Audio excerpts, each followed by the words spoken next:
Welcome to Home Care, Doors Open, where we discuss licensing, operations, and scaling your home care business. Whether you're just opening your doors or looking to unlock new doors to growth and success, this podcast is for you. Let's begin. All right, hello everybody and welcome. This is Lucas Carroll here with the Business of Senior Care, back with another podcast episode from Home Care Doors Open. Today, super excited to welcome a new guest onto our podcast. We have David Knack, who is the head of sales with Zengage. David, welcome aboard. Thanks for having me, Lucas. I'm excited. Yeah, super excited. Have some good topics that I want to get into today to talk with you. First, I just want to hear a little bit. This will be a learning curve for me from your perspective. How did you get into this crazy home care space? What led you into here? You know, I don't think anybody has like a linear progression into home care. And it's kind of been a funny journey to get here, but some of the different kinds of aspects of my background have kind of coalesced to be, a really good landing spot in the home care world. So one of my previous roles, I was in a chatbot company. We were helping people with lead generation. It was really competitive in the pay-per-click and SEO space. And so people had to squeeze every bit of conversion out of their website. And so I'd talk to people and I'd say, hey, people like us because we help, incrementally improve their conversion rates on their website. And typically in the senior living world, in the behavioral health world, inpatient facilities for, drug and alcohol and mental health and those sorts of things, every conversion was worth a lot. And so they would, they'd be happy to spend some money in order to increase the conversion rate from their website and just help their funnel math on the way down. And what I found was I came into a few sales calls with home care leaders. And I would say, hey, typically people are blah, blah, blah about lead generation and conversion rates and pay-per-click and SEO. And they go, yeah, it's all fine. I don't need more leads. And I was like, what? And they're like, I need more caregivers and I need to keep my caregivers. Can you help me do that? And I was like, well, not really with my chatbot. And when I met the founders here at Zengage, great guys, young, super smart, really accomplished. They make me at the ripe old age of 32 feel like I'm just like a loser and not very smart. They're very nice people. They would never say any of this stuff to me, but I'm just like, oh my gosh, they've accomplished so much at their age. And here I am, old man that I am. And so that was kind of one piece of this. The other piece was, I was kind of in, I went to work, I had a business that failed. I got into the property and casualty insurance game on June 1st of 2020 and was selling home and auto insurance. And I don't know if you shopped your auto insurance in June of 2020, you weren't thinking about it. And whoever you were insured with wrote you a check for like 35% of your premiums because nobody was driving. So I kind of limped along in that business for a while and learned a couple of things out of that experience. Like if it was easy, everybody would be doing it. If entrepreneurship was like a walk in the park, like everybody would be creating like a generational wealth for their family, but it's tough out there. And after I wrapped up that business, I went to work with a friend who had been in real estate, and real estate in middle America popped off during COVID because people were leaving these giant metro areas, cashing out the equity in their home and buying a home twice the size on 4 times the land with the equity in their previous home. And so her business had blown up. And she went from doing, $0 of transactions to like $6 million of transactions in a year and hadn't built any of the systems or infrastructure. And so I walked into her business and she had 6,000 unread emails. And job one was like to get to inbox 0. So I did that. And I was looking at some of the other stuff and she's staring at this whiteboard and looking at, all the contracts that she had in process. And I realized like this really dynamic, excellent salesperson was spending so much of their time on these administrative chores that were just totally sapping her of energy and were making her miserable. And was able to help her operationally kind of build some automations, build some workflows, get the right people on the team so that she was able to do the thing that she does best, but also that she could go on vacation and not stress that something was going to fall apart. That she could, go home at 3 on a Friday and trust that all of the deadlines are going to get hit because she had a detail-oriented person who loved that kind of stuff. So anyways, those two things kind of came together in this role of being able to work with local business owners, with entrepreneurs who have this like passion, this mission, this almost like kind of like missionary mindset of I'm going to go make the world a better place. But all of these kind of chores and drudgery, especially as it relates to the staffing and caregivers and scheduling side of this business can really just wear you out. And I've said to people, like, this business will kill you if you let it. And there are so many people that are stressed, that are repeatedly traumatized by the phone ringing at 6 o'clock in the morning because a caregiver is calling out.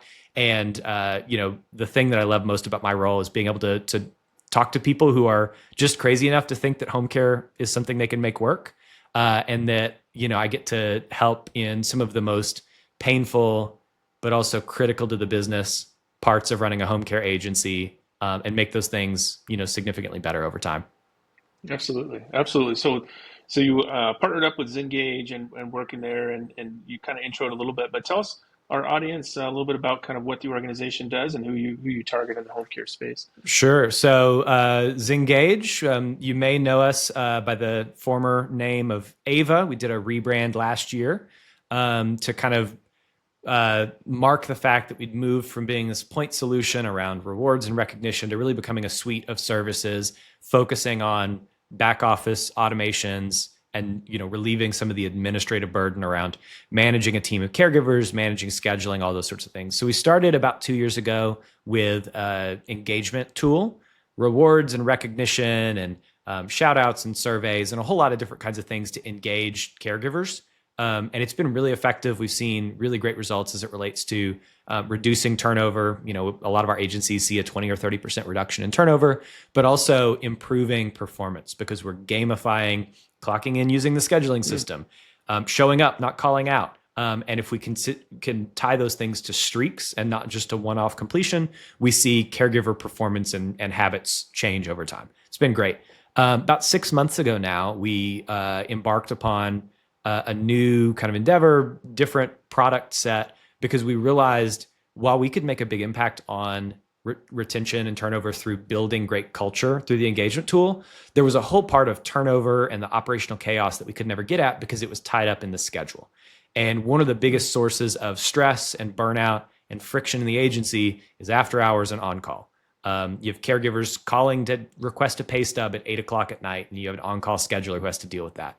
You have a call out happen at the last minute, 6 a.m. for an 8 a.m. shift that you've got to scramble to fill. You have these client emergencies that happen in the middle of the night where the caregiver has never seen somebody in this kind of like medical emergency situation, and you got to talk them through that. And so it's this combination of really high stress stuff and a whole lot of very mundane but stressful things like missed clock ins and missed clock outs and whatnot. And so anyways, we launched this service where we handle all of those after hours and on-call scheduling issues as a managed service and only escalate the things that the owner or the staff have told us, like, hey, get us out of bed for these sorts of things. Client emergencies, high intent, 24/7 leads, those kinds of things. Awesome. And there's an AI component to it. Yeah. Well. Yeah. So we're calling it Scheduler AI. And we're combining our technology and our people. There have been, in every event that I go to, there's a question of like, what is AI going to do in home care? And I typically hear some version of, it will write a good email. And to me, that kind of, like I can write a good email, it's fine. I can like save a good email template and just use that over and over again. And then the other kind of end of that is it will be magic and will make it so that you can go sit on a beach somewhere and it'll run your business on your behalf and you don't even have to worry about it. Like you don't have to deal with caregivers. And it's this like selling the dream of, pie in the sky. And to me, that's not what people really want. Like people want meaning in their work, but it's also not what's realistic. And so what we see is that there's these gaps in what AI can do. Although AI has come a long way, even in the last couple of months, especially as it relates to voice agents and AI agents that can take action in systems. But there's still like big gaps. Like if, when we have a caregiver call us in the middle of the night because a client who was on hospice passed away, like that's an emotionally intelligent person that needs to be having that conversation. And we've got US-based team that's able to have those conversations. But then all of the mundane stuff of like, hey, notice that you haven't clocked in yet. This is especially important in a Medicaid context where EVV compliance is everything. Notice you haven't clocked in yet. Is everything okay? And we kind of run through some workflows there. All of that can be automated. All of that can be done by AI. And especially as we write notes back into the scheduling platform, that's an excellent application of AI to be able to close the loop in terms of documentation, having AI do that in the system instead of having a person, do those rote manual chores. Yeah. That's such a cool tool. And can that apply to a brand new agency, an established agency, any type? Yeah, it's been funny as we've, brought on our first kind of cohort of customers and have continued to expand who we're bringing this service to. The question is like, okay, is this for the giant Medicaid agencies who are managing, tens of thousands of hours a week? Seems like it. But is this for the new franchisees who all the like operational chaos of the business prevents them from getting out in the community and marketing themselves? Seems like it might be for them as well. And so it's been, it's the kind of thing where we're finding really forward-thinking people who want to help us kind of design the future of home care operations together.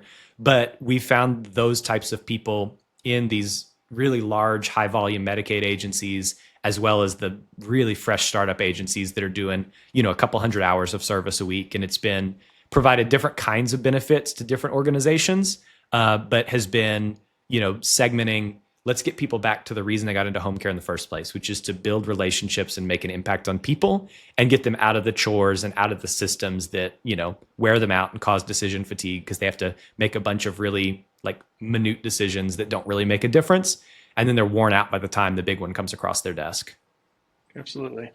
Absolutely. I was just thinking of, the application for our audience. Our audience are typically, they could be new franchisees or independents, starting their agency or established, change of ownerships or expanding into new states. And, when we work with them from a licensing perspective or third-party payer enrollment perspective, they're tuned in typically to systems and processes and ways to make things more efficient. So it seems like this would be a natural tool that they could help to put in their tool bag to help, because nobody gets into, like you're saying, nobody gets into home care to pick up the phone at 11 o'clock at night on a Friday night. And if there are ways around that, but still with like escalation support and ways to triage those, that can be a very helpful tool. Yeah.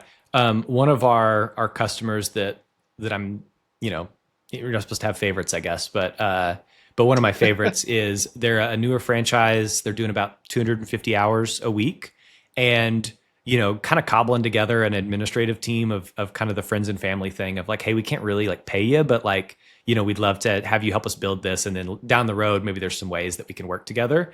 And their friend, who's a pastor, came on board and was just totally stressed by the day-to-day plus all of the kind of like responding to after hours and weekends and all that. And so when we were doing the onboarding and with all of our customers, we like send one of our team either to them or do it virtually, but really like shadowing how scheduling is done on a day-to-day basis, because there's some stuff that's written down in SOPs. There's so much more that just lives in people's brains and people are going off of like the kind of inherited tradition and the tribal knowledge that they have. And so when we were talking through the onboarding process, we were like, hey, where do you want us to start? Like, you're not going to hire a new employee and say, great, after hours on call's yours, go for it. You're going to start them on, a night or two and then see how it's going and expand the surface area from there. And so he goes, doing it on Wednesdays and Sundays would actually be great because then I can do my church work and not have to worry about if anything's going wrong within the business.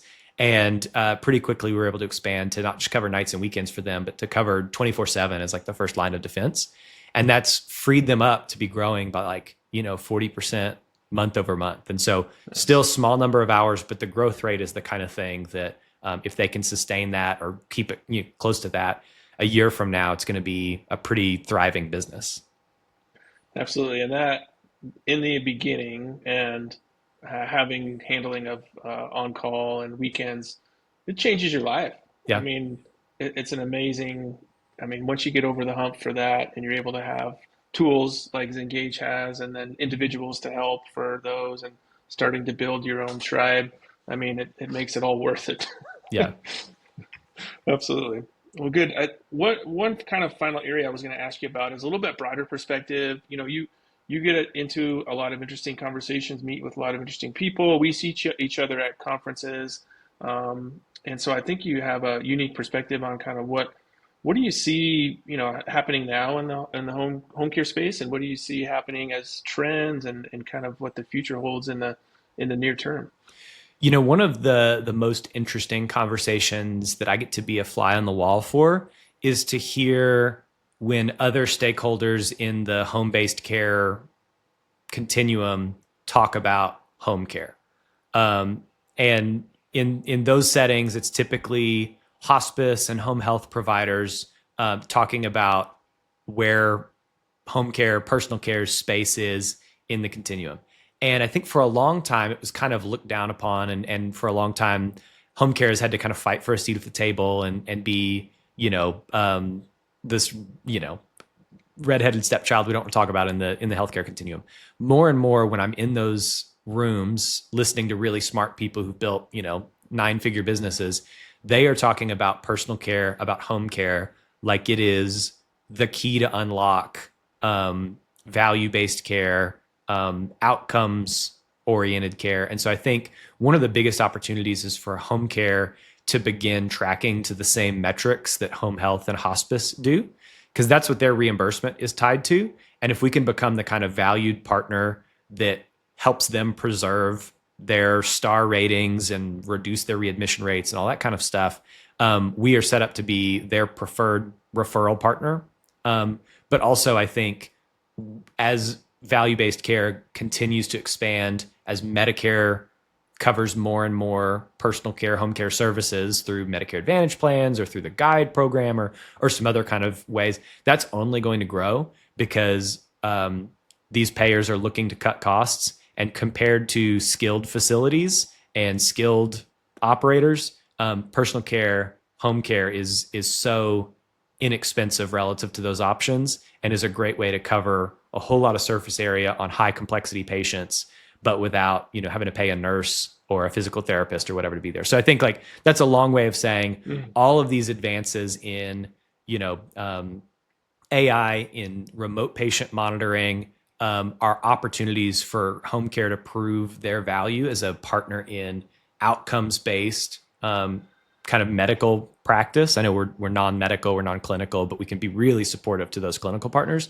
And I think the more people can lean into tracking those metrics and being able to show that data, you're going to be set up to be a really valued partner for home health and for hospice and for hospital at home and all those kinds of programs, because that wave is continuing to grow in momentum, and we get to be, a really valued part of that ecosystem.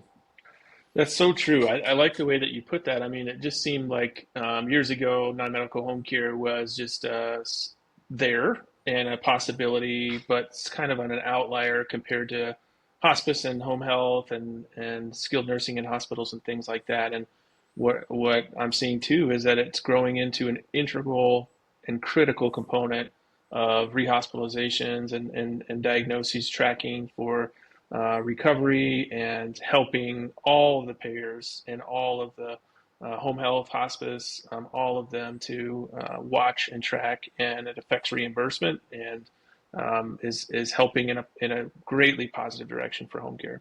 Yeah, and all of these home health agencies are looking for partners they can rely on in the home care space.